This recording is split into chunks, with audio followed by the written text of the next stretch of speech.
O'zbekiston milliy terma jamoasi Portugaliyaga qarshi o'yinga qanchalik tayyor? Ayni paytda Atlantada bo'lib turgan milliy terma jamoamiz Portugaliyaga qarshi mashg'ulotlarni boshlab oldi. Ba'zi sahifalarda Jaloliddin Masharipov aeroportda Toshkentga qaytdi degan ma'noda xabarlar chiqqan edi, lekin ko'rib turganingizdek, u mashg'ulotlarda qatnashyapti va ko'rinishi ham a'lo darajada.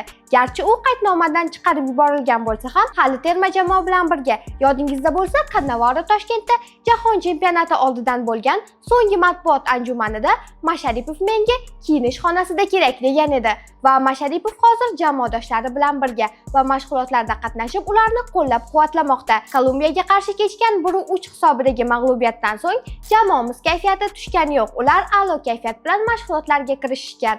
Afsuski, o'tgan uchrashuvda barchaning e'tibor markazida bo'lgan qanotda 90 daqiqa mardonavor harakat qilgan 18 yoshli Behruz Karimov bugungi mashg'ulotlarda ishtirok etmadi va katta ehtimol unda kichik jarohat bor yoki u shunchaki Kolumbiyaga qarshi o'yindan so'ng tiklanish jarayonini boshdan kechirmoqda. Shuningdek, ancha vaqtdan buyon jamoaviy mashg'ulotlarda ishtirok etmayotgan Odil Hamrobekov ham hali hamon yakka tartibda mashg'ulot o'tkazmoqda va u bugun ikkinchi maydonda doktorlardan yugurib mashqlar qilayotgani haqida ma'lumotlarga ega bo'ldik. Shu ikki futbolchidan tashqari boshqa futbolchilarimizda jismoniy holat yaxshi va ular yuqori tempda mashg'ulotlarni davom ettirishmoqda va mashg'ulot oldidan Otabek Shukurov Kolumbiyaga qarshi kechgan bahsdan keyingi fikrlarini ommaviy axborot vositalari bilan o'rtoqlashdi. Bismillah. Va alaykum assalom. Og'ir o'yin o'tkazdik. O'yindagi hisob o'yinga yarasha bo'lmadi deb hisoblaymiz. O'shaning uchun bizga ozroqgina alam qildi. Baribir o'ylaymanki, sizlarga ham butun O'zbekistonga ozroqgina alam qildi. Mag'lubiyat bilan bo'lsa-da boshladik. Endi bunaqa terma jamoalarga qarshi shunaqa o'ynash ham biz uchun avvalo baribir yutuq.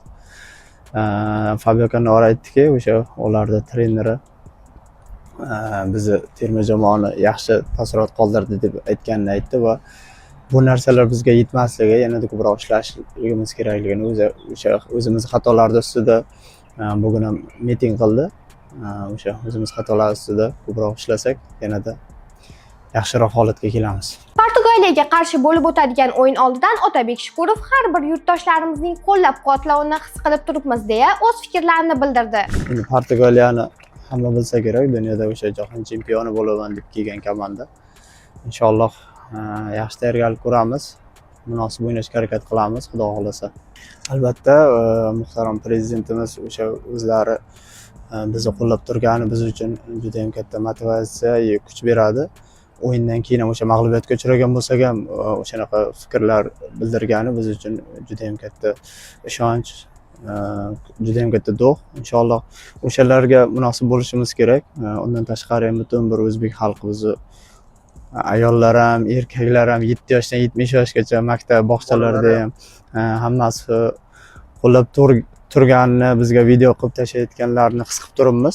Siz Portugaliyaga qarshi kechadigan o'yindan qanday hisob kutyapsiz? O'zbekiston milliy terma jamoasi uchun qo'llab-quvvatlovchi fikrlaringizni kommentariyada yozib qoldiring va bugun futbolni kuzatishda davom eting.